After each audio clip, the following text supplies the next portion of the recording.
We're watching films on the toilet, because that's what dads have to do. When the movie's unsuitable for your kids, then pretend you need a number two. If you need a break from your family or spouse, there's a lavatorial picture house. Watch Terminator 2 while you're sitting on the loo. Enjoy the whole of Rambo 4 with your trousers on the floor. We're watching films on the toilet. How about you? How do we start? Shall I start? Yeah, go on. Okay, here's me starting. Is that your starting noise? Yeah, you have to start. Clear your throat. Keep that in. Good evening. I assume they're listening in the evening. Probably listening in the morning, I'd say, more likely. And on the way to work. This is too strong for a morning podcast. I don't know. You wouldn't drink your first tin of Monster Energy drink as soon as you wake up. You wouldn't down the can to it, would you? No. You save it. You save it for the train the way home. Okay, so this is like you've had a long day. You're gonna crack open your can of Monster Energy drink, as you put it. Maybe a bottle of Prime drink if you manage to get hold of one. Oh, yeah, if you're one of the lucky few. It's very popular, isn't it? And or a can of Tennant Super Tea. Yeah, something really strong. Or like a bottle of vodka hidden in a paper bag. Yeah, it's that kind of podcast. It's that kind of podcast, isn't it? On a train or on a bus. I'd say more like on a bus. On a bus, yeah, or in a ditch. Yeah. You finish work, you've downed the litre bottle of vodka, and you've passed out in a ditch. And yeah, sometimes you're like, I'm too tired to walk all the way home. Yeah. This ditch looks pretty comfy. I'm going to sleep in there. Yeah, that's right. So, welcome to watching films on the toilet. Hello. On the toilet. This is Eamonn. The other man is Ben. Hi. This is a podcast about two tired dads with young kids who like watching violent action films and horror films. Obviously, can't watch them with our children, so we watch them on the down low in the toilet. That's right. That's what we do, and don't pretend you... Sorry, a little bit of Statham was coming in there. It did. That's what we do, and don't pretend you don't do it either. And do you know what? We actually did a marginal bit of market research, because there have been loads of studies saying that people do that. So what market research did we do exactly? Did you do that, or...? Yes, I read in an article that said a load of blokes in particular like watching stuff on their phones in the toilet. Sort of accidental research. You didn't set upon that. You just... I actually read it after we'd started the podcast. Yeah. All right, perfect. Yeah. So today we are going to be discussing Ant-Man and the Wasp, Quantumania. Ooh. Which is directed by Peyton Reed, who's directed the other Ant-Mans. Yes, and some other middle-of-the-road films as well, I believe. So, yeah, we're going to talk about that a little bit later. Ooh. First of all, Eamonn, do you have any correspondence? We do indeed. I think I need to give a bit of background, because we had a lot of answer phone messages on the Watching Films on the Toilet hotline. Oh, tons. Last week, Ben told this story about basically what a great guy he was, and how there was a traffic jam, and he took it upon himself to sort everyone out, get everyone in line. Yes. And then was kind of like a bit of a hero. That's right, yeah. So anyway, interestingly, we've had a few messages from people who were there. Oh, okay. Excellent. I'll look forward to hearing them thank me. So yeah, let me just start playing them. Here we go. They send flowers as well, or? No, just the messages. Okay, all right. Yeah. Okay. Hello, my name is Gregory Peck. I was there in the traffic melee last week, which Ben heroically sorted out. I can categorically confirm that Ben was a total badass in the way he handled the situation. Not only did he resolve things very efficiently, when one of the drivers started mouthing off at him, Ben knocked him out with a sweet roundhouse. I think Ben is really cool. Best wishes, Gregory Peck. Wow. Gregory Peck. Gregory Peck. All right. Who sounds like he's from the West Country, even though this happened in outside of London. People from the West Country can move to London, Ben. We did. We did, yeah. Okay. Yeah, okay. Here's the next one. Dear Watching Films on the Toilet, I happened to be present for the traffic incident that Ben described last week, and I can tell you it was, if you excuse the pun, an absolute car crash. When Ben started to give instructions to, inverted commas, take control of the situation, his voice broke like a teenager, immediately losing any credibility. His standard directions were halting and awkward, and only served to make the situation much worse. When he was confronted by an angry driver, he tried to run away, but knocked himself out when he ran into a lamppost. Whilst he was unconscious, he pissed his pants. Kind regards, John Pullman. I mean, that's painting a very different picture, isn't he, John Pullman? I think maybe John was a little bit jealous of my actions, but let's see what the third one. There's I'm assuming one more. Yeah, there was the always one that three. may or may not confirm Yeah. the story. Yes. Good. Okay, here we go. Greetings. I was one of the many bystanders when Ben sorted out a complicated traffic jam. I thought he did an admirable job under very challenging conditions. So bravo, I say. There's only one small, somewhat insignificant detail that I would like to correct. Ben said he did the degeneration X symbol on top of his car when the incident had passed. I cannot remember this happening. However, I did see him do the wanker gesture at an elderly woman for ages. He did it continuously as he walked from his car right up to her wheelchair. Not a big deal, but just wanted to set the record straight. So you did the sign at an old lady. Three very different takes on the situation. Two of them definitely false. What's that Kurosawa film where it's told from different perspectives? Is it Rashomon or something like that? For you to compare that to Rashomon, but yeah. Yeah, it's very similar, isn't it? Very much the same. I'm guessing you're going to say the Jana guy was the most accurate. Absolutely, yeah. He had it spot on. Not the guy who said you pissed your pants or did the wanker sign at an old woman. That's outrageous. I've actually changed my mind about the whole post-apocalyptic situation. So on Valentine's Day, when I woke up, I was kind of drowsy on my bed. I had my arms up on my pillow, on my back, and I'm a very jumpy person. Yeah. So anyway, my wife walked around the bed and she leant towards me. She said to give me a kiss on the cheek, and I jumped and elbowed her right in the face. What? And I busted her lip open, and she ran to the toilet, to the sink, and she was bleeding profusely into the sink.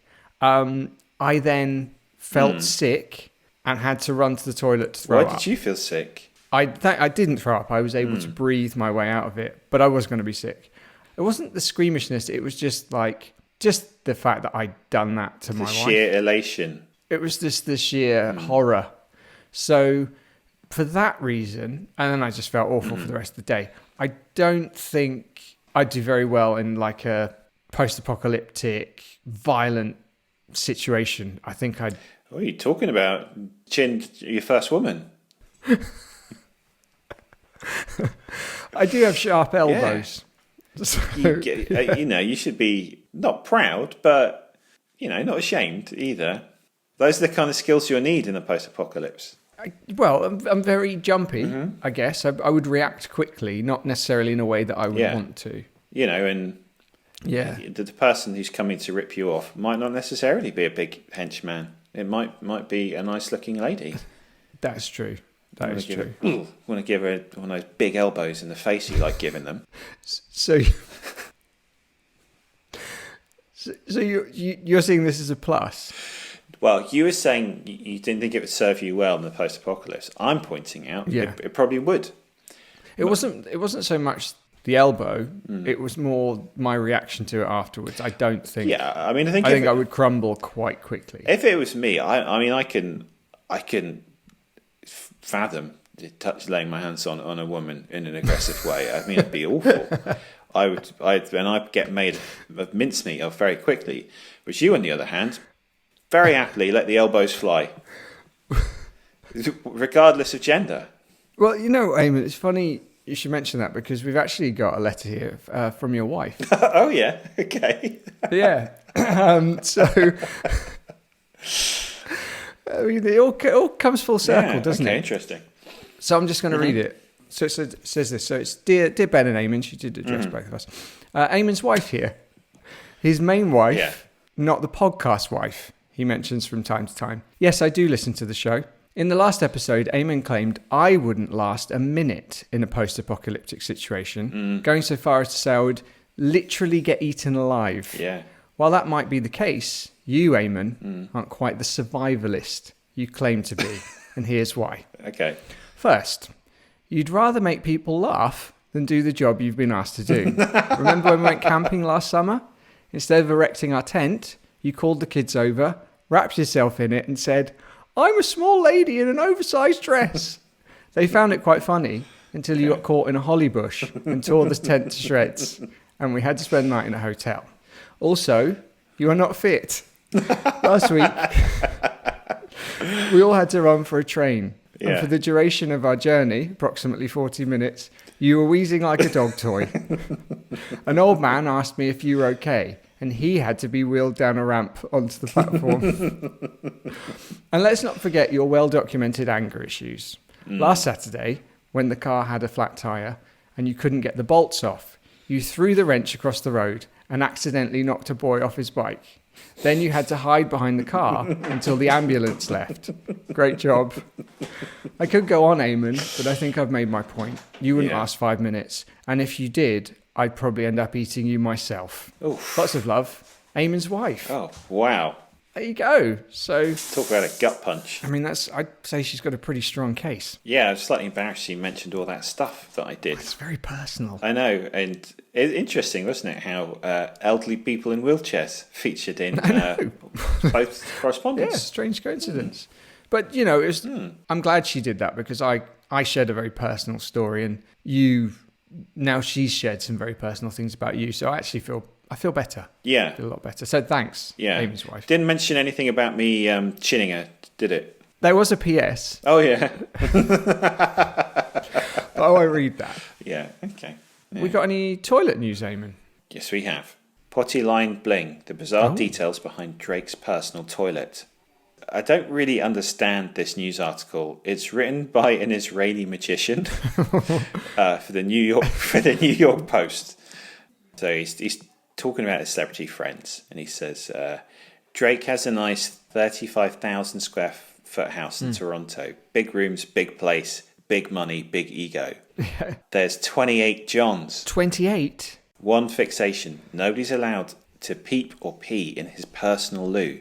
Forget emergency. He does not let guests use, borrow, or investigate his very own can. Also, not that this comes up a lot in conversation, nor was I ever invited to partake of his men's private room, but I'm told he will only buy red toilet paper for it. Red? Fair enough. He's got loads of money. He can do what he wants. So he doesn't have to let anyone use his toilet. Red toilet paper, though. Yeah. I had a rumour about Justin Bieber that he wears like a clean pair of underwear every day. And then gets rid of them. Do you think Drake has a new toilet every time he goes? Maybe. I mean, he's got 28 Johns. I think if I had a house that big and that many toilets, I'd probably have my very own, very private toilet. I don't blame Drake for that. I do 28 toilets. Why? Why do you need that many? I assume they're all en suites. Maybe he's worried that all of his party guests will get food poisoning at the same time. Because he's notoriously cheap. He is. He always serves old prawns. Old prawns, 2-month out-of-date hummus. Oh, he's notorious for that. It was rapping about his out-of-date hummus. Yeah. I keep my hummus for too long. And then Yeah, keep going. and then the toilet game is strong. Oh, yeah. And that's why I have so many. Toilets are like 10 a penny to me.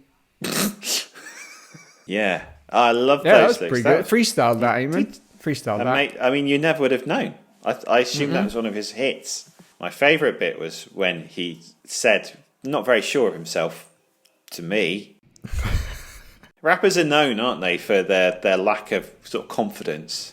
Yes, vulnerability. Yeah. That's very much part of the game, the rap game. You're not as familiar with it as I am. At least that's what I think. That's another classic Drake lyric. Yeah, it might be. It might be that. Or it might not. Yeah. There's normally the sort of under the breath. Yeah. There might be loads of of women who want to have sex with me. I'm not sure though. You want to come back to mine? You don't have to. Yeah, that kind of thing. Yeah. I've got a massive house with one toilet no one can see. It's a secret. It's not weird though. Yeah. Sounds weird, but it's not. Sounds weird, but it's not. So many toilets. So many toilets. I mean, the challenge is, could you use every single toilet in a day? Ooh. You know you're supposed to do that, exercise your pelvic floor muscles, aren't you? If you're men or ladies, you're supposed to exercise your pelvic floor as you get older. Okay. And the best way for a guy to do it is to try and stop yourself during mid-wee. See if you can stop the wee. All right. And then restart and try. And if you do that 4 or 5 times, that's a good way of exercising your pelvic floor. Sounds quite fun anyway. It's really great fun. Stop. Go. You have to say that, don't you? Yeah. In fact, I've conditioned myself so much now that Yeah. I have to hear myself say go Yeah. before I can do a wee. Do you forget? Do you panic a bit? You're like, stop. And then you wait. You're like, oh, God, what? Yeah. Oh, go. Sorry. Or if I'm doing a wee in a haunted house, Which happens all the time, doesn't it? which I don't want to have to say go out loud in case the ghosts hear me. Stop. Go. Like a really powerful wee. So there we go, Drake there and his toilet. Jake there with his lack of self-confidence and many Jans. Anyway, Ant-Man and the Wasp. Let's not Yeah. forget the Wasp. Quantumania, Yeah. which my son pointed out has the word Ant-Man in it, which I hadn't realised. What? Quantumania. Yeah. How did you see this movie? Very cross about this. I went to a showing in a local cinema. The time that I could only really go to was on the IMAX screen. Oh. It was like £20. Oh, mate. So that's how I watched it. What about you? I actually went to see it with my kids because they like these movies. I mean, that goes against the entire concept It of the really show. does. I'm really I'm breaking the rules. But as usual, we all went to the toilet before and after, so that's okay. What did you drink for me then to sustain my summer wee, which I haven't written? I haven't written a summer wee. I completely forgot. That's what I haven't done. How am I going to get around that? I could just make it up. Yeah. All right, let's do this. And if you freestyle a piece of brilliance, then all credit to you. And if it's terrible, then that'll be a lesson learned. That's it. I normally write the summary, but I forgot. So it's going to be off the cuff. Yeah. Spoilers coming, by the way. So, yeah. What are you going to drink for me to do it? Well, you know, in the film, they drank some red goo, which Yes, they magically did. helped them hear, like translate like Babel fish. So you drank goo? So I was trying to find like the nearest thing to red goo. So I just microwaved a jar of raspberry jam and That's drank a that. great idea. That's a Yeah. good idea. So hot that it burnt my innards. Excellent. This is the kind of work we put in for this podcast. You know, well, you do. I just forget. You've not done anything. No, I haven't. They'd make some notes, but not about that. That's the first time ever I've done that. Yeah, it is. I'm getting a little bit overconfident, I suppose. Well. Let's gonna see if this will rock be up and- the making of young Ben or his. I'm not. I don't undoing. think so. Okay. All right. Okay. Well, let's just give it a go. Okay, well, you have a minute and 12 seconds. 3, 2, 1, go. Okay, so there's actually quite a lot going on in this film. Now I'm put on the spot. We begin with Paul Rudd, Ant-Man. He's living life as a man who's saved the world, as a superhero who's mistaken for Spider-Man, but appreciated in San Francisco. Turns out his daughter has set up a message, a signal, which allows her to map somewhere called the Quantum Realm, which is a mysterious place that Ant-Man once visited and was saved from, and his mother-in-law, that's right, Michelle Pfeiffer, spent 30 years in, and she won't tell anyone what happened, so I'm sure it's fine. Then they get sucked into the Quantum Realm, which is this weird, strange alien world, and everyone's panicking, the whole family, so Paul Rudd and Michelle Pfeiffer and Michael Douglas and his daughter Cassie and the Wasp, Evangeline Lilly, they're all in the Quantum Realm. and they have to get out because it's bad, and there's all these aliens in it, and it turns out there's a really bad man who's taken over, and his name is Kang, and it takes us a long time to find out who he is, because Michelle Pfeiffer still won't tell anyone about him, even though they're there, and he's a big threat, and eventually we find out who he is, and then they fight him, and big ants come, and a man who's Yellow Jacket from one of the other films is a man with a big head called MODOK, and then they win, and that's it. I'm not very good at it, am I? It didn't really work without having written it. Minute 25, so Yeah. overrun. I was suddenly overwhelmed by all the stuff that happened in the film. It's quite a lot of story. What do you want to say to the listeners? Sorry?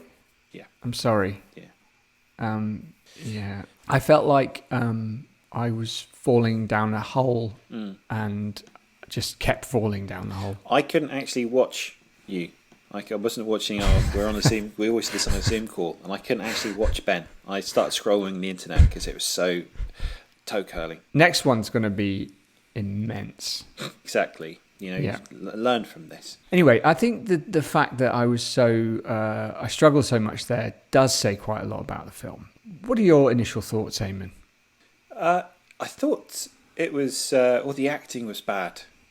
Really? Yeah, I thought. Okay. I thought maybe Jonathan Majors, Yes. who plays Kang, I think was best.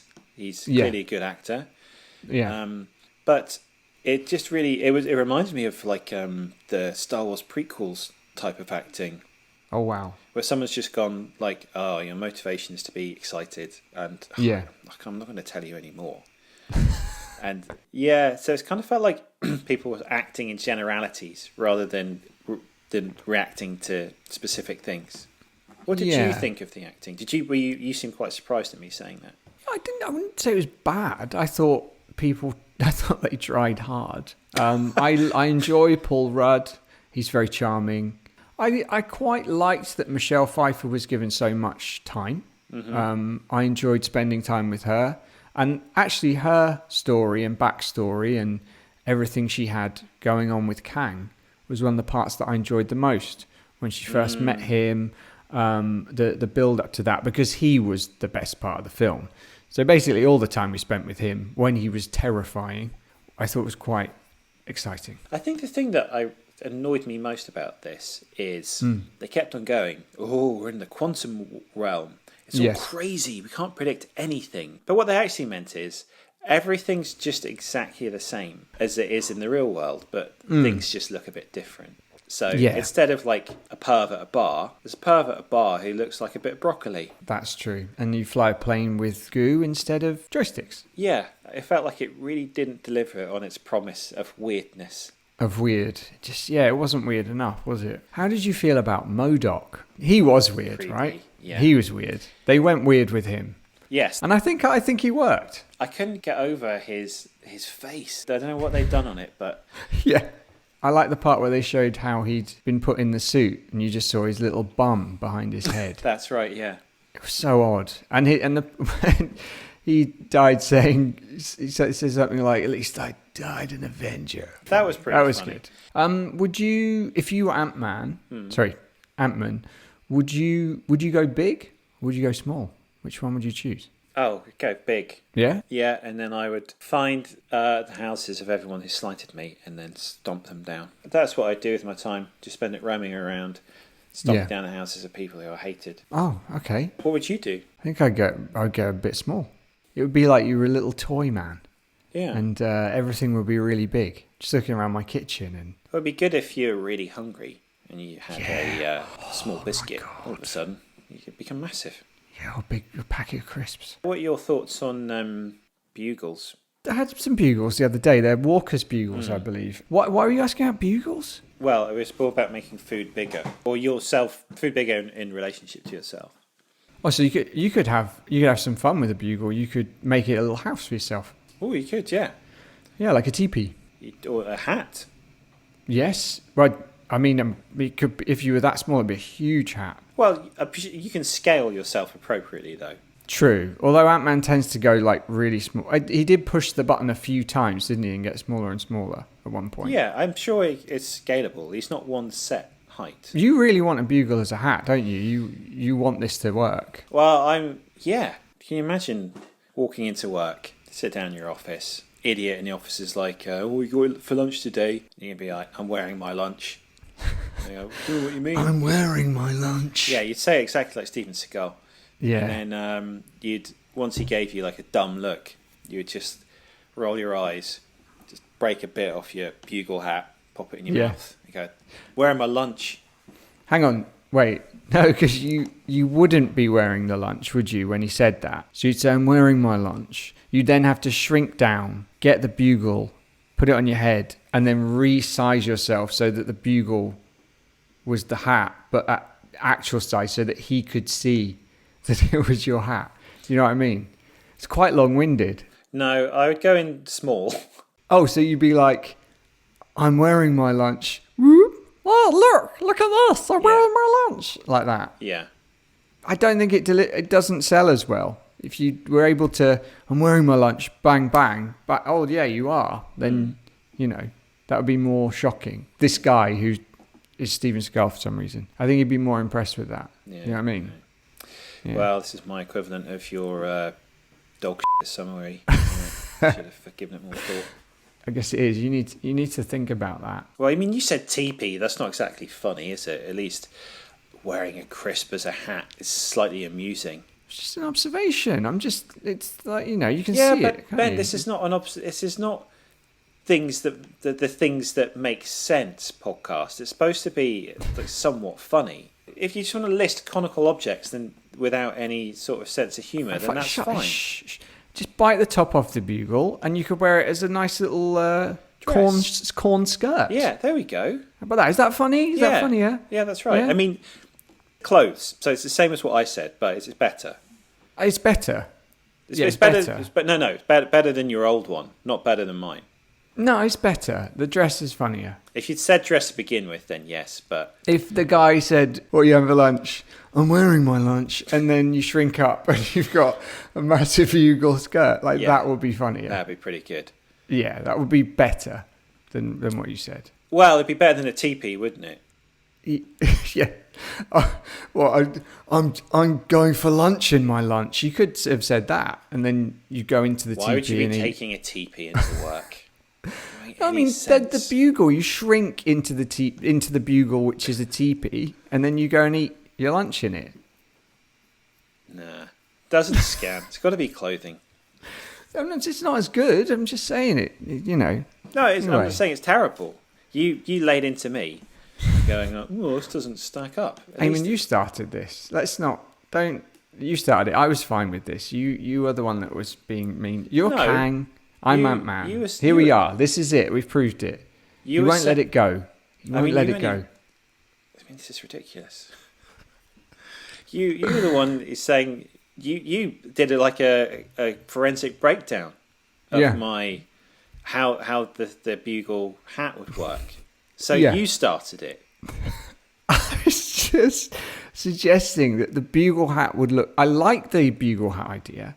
I was just suggesting that it would look funnier if the person was actual size with a bugle hat.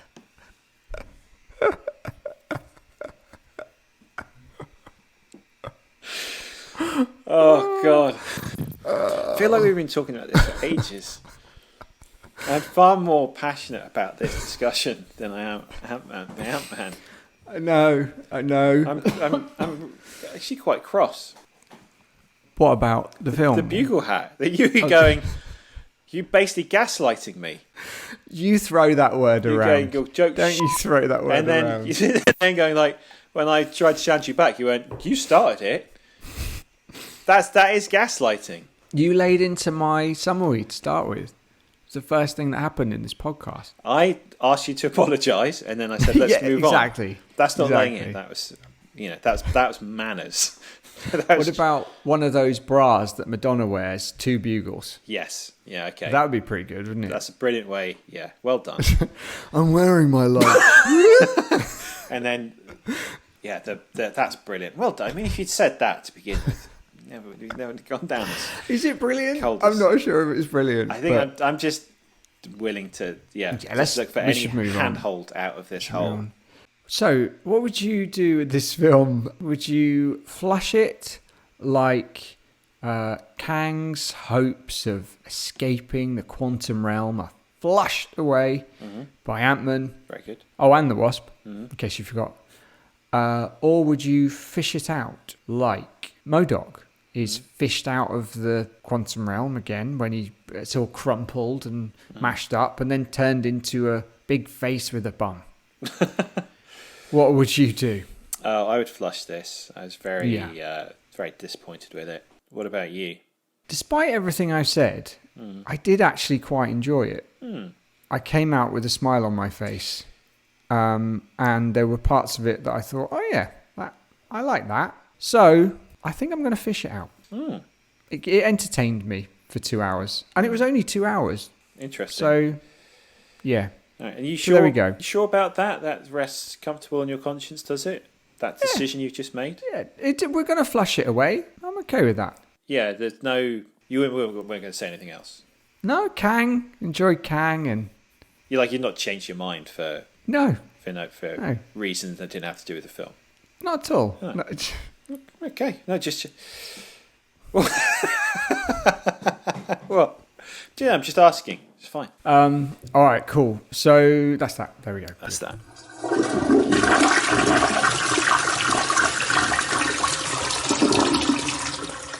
So that's that film. Now it's time for this week's Top 5, in which myself and Eamonn will guess each other's top 5 choices of movies based on a particular theme. The winner gets to pick the next film. The loser gets to forfeit. And this week's theme is time travel movies. That seems about right. And there's a lot of good ones, aren't there? There really are. There's Tenet, and there's a lot of good ones. Good. Cool. All right. Well, you lost last week? I did indeed. Yeah. I just can see it in your eyes. So you get the first guess. Great. I think this might go quite quickly. Let's see how this goes. So my first guess, this is a double. Okay. Terminator 2. Yeah. Yeah. Few. Of course. Few. Of course. Has to be now. Okay, good. So I'm going to say Interstellar. Yes. Yes. Yes. Now, I will say Back to the Future. Yeah. It's got to be on the list. It's not on my list, but I think it's the preeminent time travel film. Not on your list. What's wrong with you? You think you're some sort of playboy, don't you? Just cool. Really cool. Right, okay. Well, I'm going to say for you then, Edge of Tomorrow. No. Okay. For you, I will say 12 Monkeys. Yes. Ooh. Well done. Well done, you. Yeah, my list was pretty Clean obvious sweep. because there's some very strong, classics that we would all consider to be classics, but apparently not. Yeah, I think 12 Monkeys is a great film. And what I should have done is chosen the short stills black and white French film that 12 Monkeys is based on called La Jetée, which is a beautiful film. Very much, Yeah. At the time, the stills and black and white. Okay. But I didn't choose that. And here we are. Here we are. I've Here done we a are. gigantic win. So, what was on your list? Winner. Terminator 2, Interstellar, Planet of the Apes, Groundhog Day, and Arrival. Arrival. What did you have? Back to the Future, Terminator 2, 12 Monkeys, Groundhog Day, and Donnie Darko. Yeah. Pretty good. And Eamon, last week you had a forfeit, which was to tell old Dave Bautista that he looked like Hans Moleman from The Simpsons. It did. How'd indeed. that go? Well, it went a little something like this. So I'm here in Los Angeles, California, to insult Hollywood action man and former wrestler Dave Bautista. I'm here outside his house, just going to press the doorbell. Hello, Mr. Bautista. Yes. I'm here to tell you that your crinkly head, which is covered with sparse stubble, very much puts me in mind of the Simpsons character Hans Moleman. Do you have any follow-up questions? Go. Okay. Dave Bautista, thanks for your time. It's nice seeing you. Lovely. Well, that's good. Yeah. So you get to pick the next movie that we watch. Yeah. Our next film is going to be, black comedy / thriller, Cocaine Bear. Yes. Yes. Cocaine Bear. Good About- choice. About a black bear that eats a load of cocaine and goes on a murderous rampage, Sounds amazing. which I think is based on a true story. And it's directed by Elizabeth Banks, isn't Yes. it? Yeah. Who's- I've got high hopes for this one. She's really good. She's one of those talented people.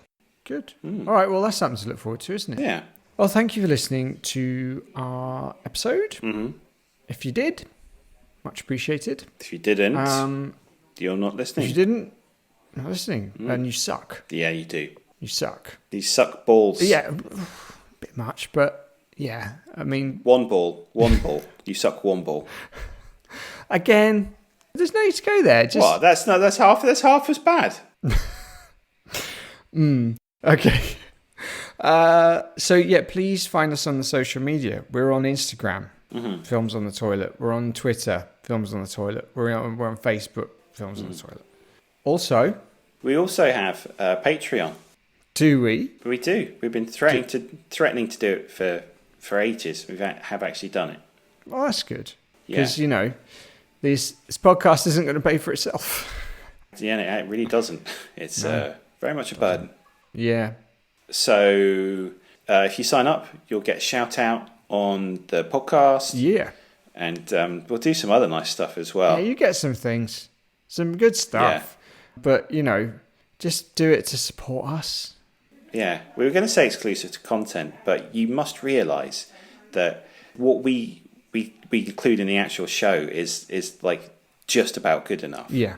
Like everything we cut is diabolical. Dog dirt. We can say it's exclusive, but it's really all the shit that we didn't think was anywhere near good enough. You don't want that. We do don't want that, and you know what? We respect you too much to lie to you. I admire that honesty. Yeah. Yeah. Really, we just want you to give us a little bit of help. Send us some gish. Send us some gish. And send us your dirty cash. I mean, I assume, I'm not saying all your cash is dirty, just some of it. Are we money laundering? Yeah, I think, if you want to launder your money via our podcast, I'm Get in touch. pretty open to that. We could rinse through millions. If you would like us to rinse your dirty money, get in touch. Yeah, not sure. Don't know why that's a South African guy. I mean, he's a bad influence, isn't he? But yeah, we'll use that money. We will start off by reinvesting in the podcast and marketing.